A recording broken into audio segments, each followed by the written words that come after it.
জননেতা জনাব তারেক রহমানকে তার সমাপনী বক্তব্য দেওয়ার জন্য আমি বিনীত অনুরোধ জানাচ্ছি। সম্মানীয় নেতৃবৃন্দ, জনাব ধন্যবাদ তারেক রহমান, জনাব তারেক রহমান। ধন্যবাদ মোশাররফ, ধন্যবাদ। বিসমিল্লাহির রহমানির রহিম। আজকের এই কর্মশালায় সম্মানিত সভাপতি, কর্মশালা অনুষ্ঠানের সম্মানিত সভাপতি, সামনে উপস্থিত চট্টগ্রাম বিভাগের বিএনপি সহ বিভিন্ন জেলার বিএনপি সহ বিভিন্ন অঙ্গ সহযোগী সংগঠনের উপস্থিত নেতৃবৃন্দ, আসসালামু আলাইকুম। মোশাররফকে প্রথমে আমি একটা ধন্যবাদ জানাই যে আজকে অন্তত আমার নামের সাথে কোনো বিশেষণ সে ব্যবহার করেনি, এতদিন পর আমার অনুরোধটা সে রেখেছে।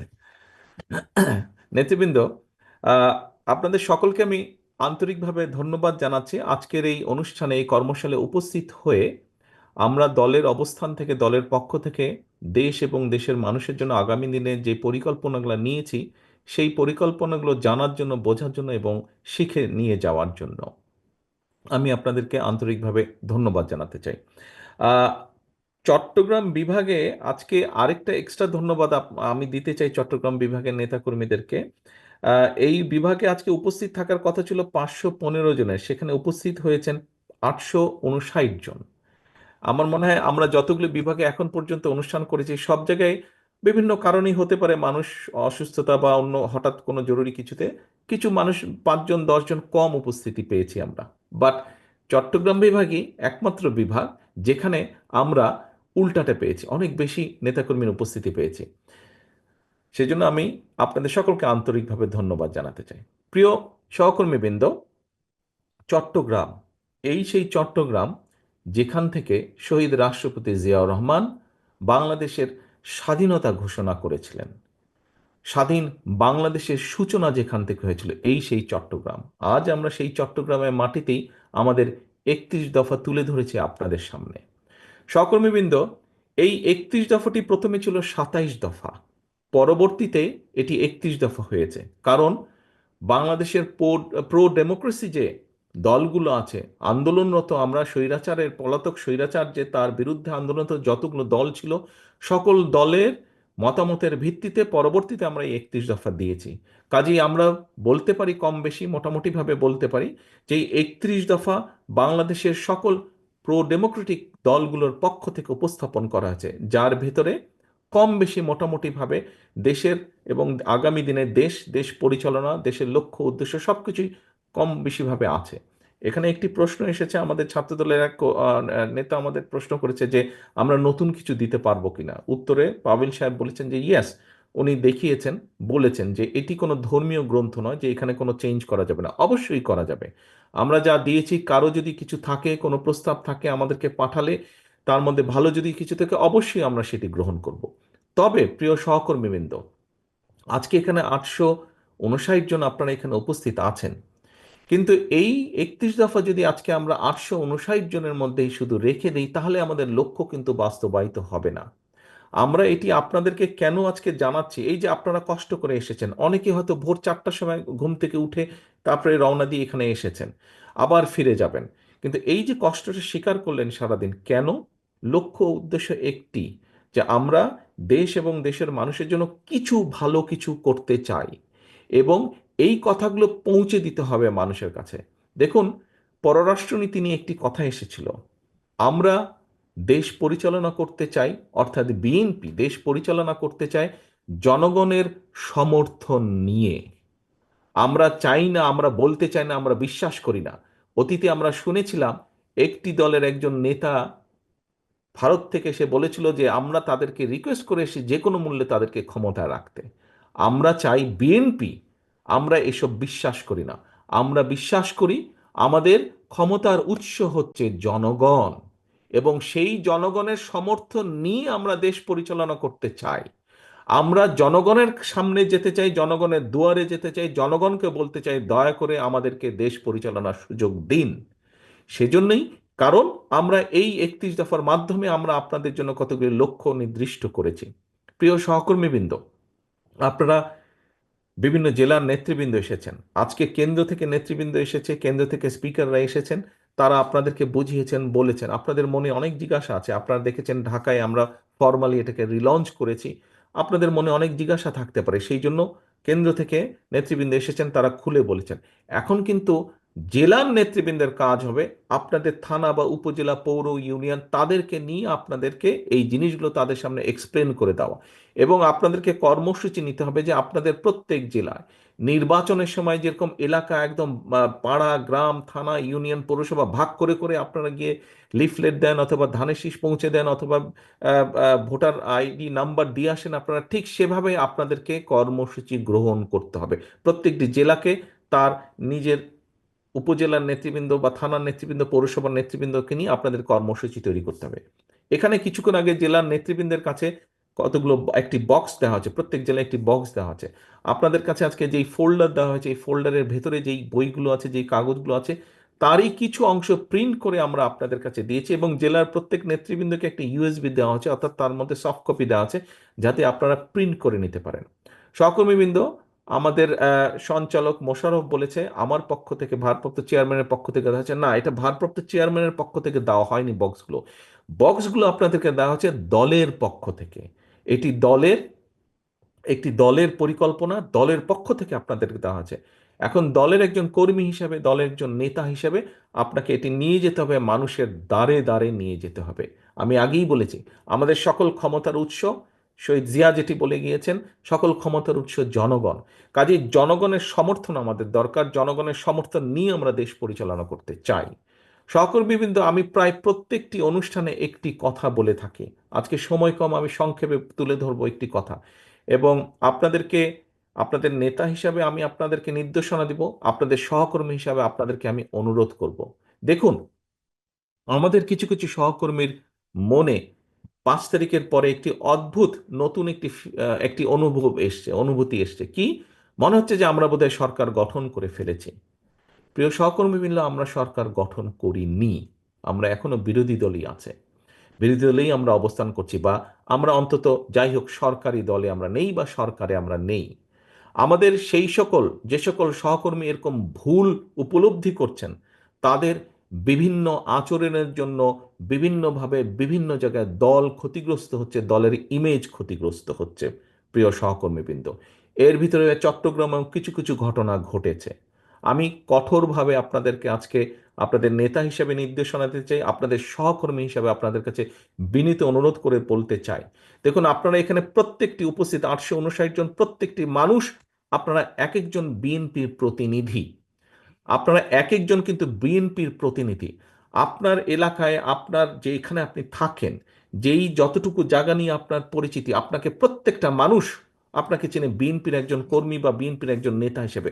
হলেন আপনি বিএনপির, হলেন আপনি যুবদল, স্বেচ্ছাসেবক, ছাত্রদল, শ্রমিক দল, তাঁতি দল, যেটাই হন না কেন, এন্ড অফ দ্য ডে আপনাকে মানুষ, আপনার যদি নাম হয়ে থাকে এরশাদুল্লাহ, আপনাকে ও বিএনপির এরশাদুল্লাহ, আচ্ছা, এইভাবে আপনাকে কিন্তু মানুষ চিনে। ও নাজিম, ও বিএনপির নাজিম, আচ্ছা, এইভাবে কিন্তু মানুষ আপনাকে চেনে। অর্থাৎ আপনি পরিচিত বিএনপির প্রতিনিধি হিসাবে। প্রিয় সহকর্মীবৃন্দ, আপনি যখন আপনার নিকট আত্মীয় স্বজনের বাসায় যান, আপনি নিশ্চয়ই আপনার চলাফেরা, কথাবার্তা, উঠা বসাতে এমন কিছুর পরিচয় দেন যাতে সেই আত্মীয়র মনে আপনার সম্পর্কে কোনো নেগেটিভ ধারণা না হয়। এটি নর্মালি আমরা করি, করি না? এটি নেগেটিভ ধারণা না হয়।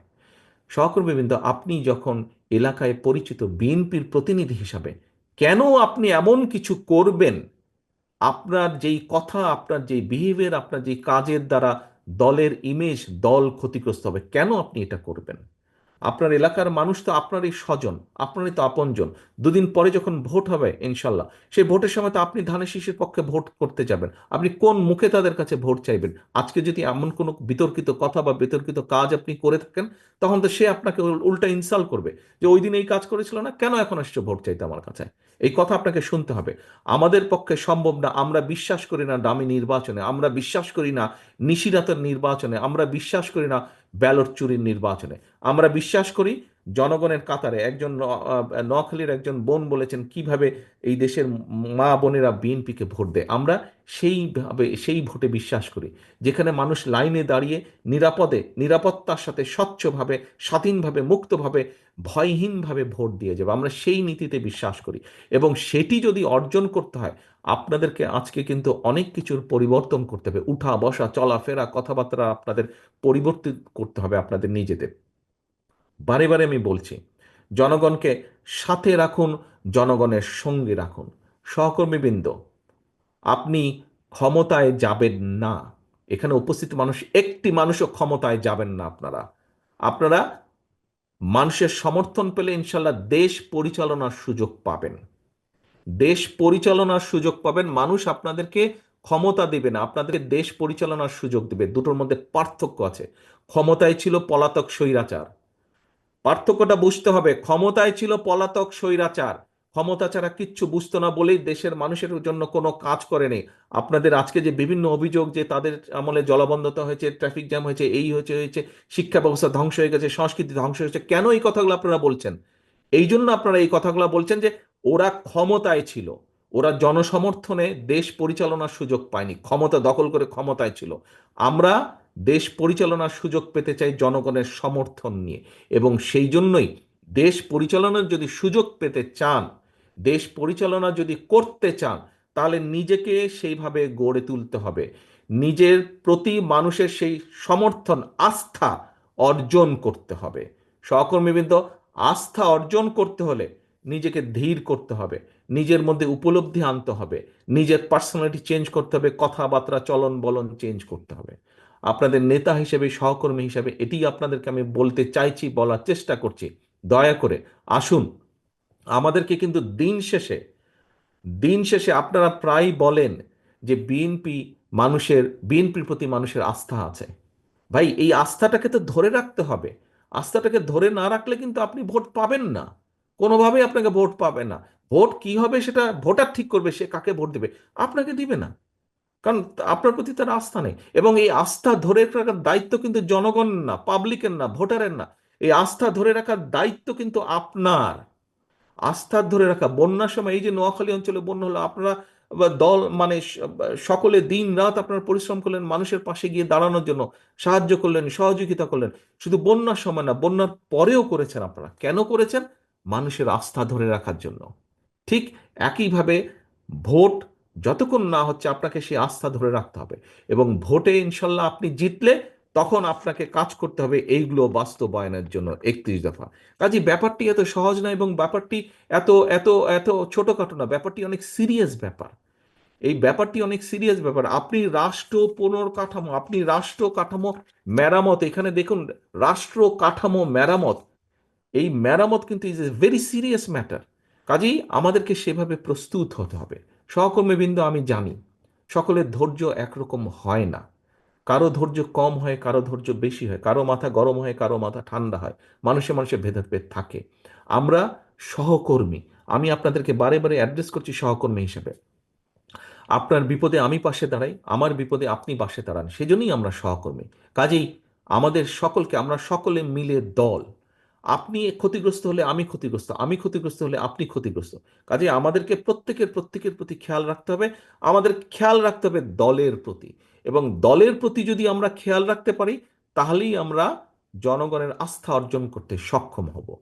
প্রিয় সহকর্মীবৃন্দ, আসুন আজকে এই কর্মশালায় আপনারা যেরকম 31 দফা কি জেনে গেলেন, 31 দফা কি বুঝে গেলেন, 31 দফা বুঝে জেনে গিয়ে আপনারা যেরকম জনগণের কাছে পৌঁছে দিবেন, জনগণের দ্বারে দ্বারে পৌঁছে দিবেন, জনগণকে বোঝাবেন। একই সাথে আসুন আজকে এই কর্মশালায় আমরা প্রতিজ্ঞা গ্রহণ করি, আমরা শপথ গ্রহণ করি যে জনগণের আস্থা নষ্ট হয় এমন কোনো কাজ করা থেকে আমরা নিজেদেরকে বিরত রাখব।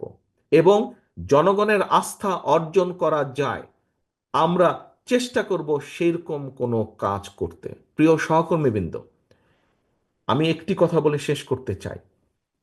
কেউ যদি মনে করে থাকেন, আমি মনে হয় এই কথাটি আগেও বলেছি, বিভিন্ন জায়গায় বলেছি, চট্টগ্রাম বিভাগেও আমি কথাটি বলেছি, কেউ যদি আমরা ভেবে থাকি যে আমাদের প্রধান রাজনৈতিক প্রতিপক্ষ যাকে আমরা ভাবতাম তারা মাঠে এখন দুর্বল, তারা নেই মাঠে বা মাঠে দুর্বল, এবং তাহলে আমাদের সব কিছু সোজা একদম সস্বর করে আমরা চলে যাব, আল্লাহর ওয়াস্তে এই কথাটি মন থেকে সরিয়ে দিন। কারণ আমার 35 বছরের রাজনৈতিক অভিজ্ঞতার আলোকে আমি যেটি বুঝি, আমার থেকে এখানে অনেক অভিজ্ঞতা সম্পন্ন রাজনীতিবিদ আছেন, আমি মনে করি তারা আমার সাথে একমত হবেন।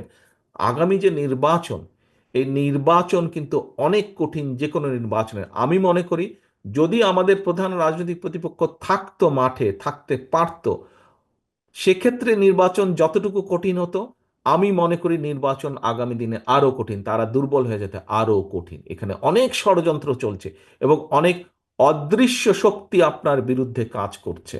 অদৃশ্য শক্তি এখানে, ওই যে চট্টগ্রাম বন্দরে বললো না অনেক ষড়যন্ত্র কাজ করছে, একজন বললে প্রশ্ন করেছে, বাংলাদেশ জাতীয়তাবাদী দল বিএনপি তথা আপনার বিরুদ্ধে, যেহেতু আপনি বিএনপির প্রতিনিধি, আপনার বিরুদ্ধে অনেক ষড়যন্ত্র কাজ করছে।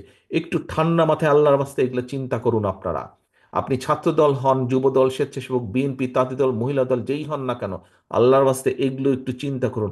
বহু ষড়যন্ত্র চলছে। এই ষড়যন্ত্রকে যদি উপড়ে ফেলতে হয়, এই ষড়যন্ত্রকে উতরে যদি আসতে হয়, আমাদেরকে ধৈর্যর পরিচয় দিতে হবে, আমাদেরকে ধৈর্যশীল হতে হবে, আমাদের আচরণ সেরকম হতে হবে। প্রিয় সহকর্মীবৃন্দ, আমি আশা করব, আমি বিশ্বাস করি যে যেই কথাগুলো আপনাদের সামনে শেষে আমি এসে বলেছি, আমি জানি সারাদিন শেষে আপনারা আজকে ক্লান্ত, খুব বেশি কথা শুনতে এখন ভালো লাগবে না, কিন্তু যে কথাগুলো না বললেই নয়, আমি আপনাদের সামনে সেই কথাগুলোই তুলে ধরেছি। আমি অনুরোধ করব, বিগত 15-16 বছর আপনারা অক্লান্ত অত্যাচার নির্যাতন সহ্য করে আপনারা এই জায়গায় এসে দাঁড়িয়েছেন। আসুন আমরা সকলে মিলে, আমরা যেই অত্যাচার নির্যাতন সকলে মিলে সহ্য করেছি, আমাদের সামান্য ছোট ছোট ভুলের জন্য যাতে আগামী দিনের আমাদের এই বিসর্জনগুলো, যাতে আমাদের এই বিসর্জন যাতে নষ্ট না হয়ে যায়, আমরা সেই ব্যাপারে সচেতন থাকি। যে অত্যাচার নির্যাতন সহ্য করেছি, এখনো বহু মানুষের নামে মিথ্যা মামলা আছে, এখনো সেই মামলা উঠে নাই, মামলার খড়গ এখনো রয়ে গেছে।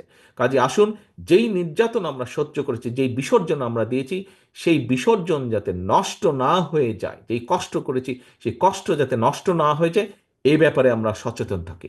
আমরা 31 দফা মানুষের কাছে নিয়ে যাব, মানুষের আস্থা ধরে রাখার জন্য যা যা করা প্রয়োজন আমি সেটাই করব। আমাদের শেষ কথা হোক, আমরা জনগণের সাথে আছি, আমরা ইনশাল্লাহ জনগণের সাথে থাকব। কারণ জনগণই, রাজনৈতিক দল হিসেবে জনগণই আমাদের শেষ ভরসা। প্রিয় সহকর্মীবৃন্দ, সকলে ভালো থাকবেন, সকলে সুস্থ থাকবেন ইনশাল্লাহ। আল্লাহ হাফেজ। বাংলাদেশ জিন্দাবাদ, বাংলাদেশ জাতীয়তাবাদী দল জিন্দাবাদ। আসসালামু আলাইকুম।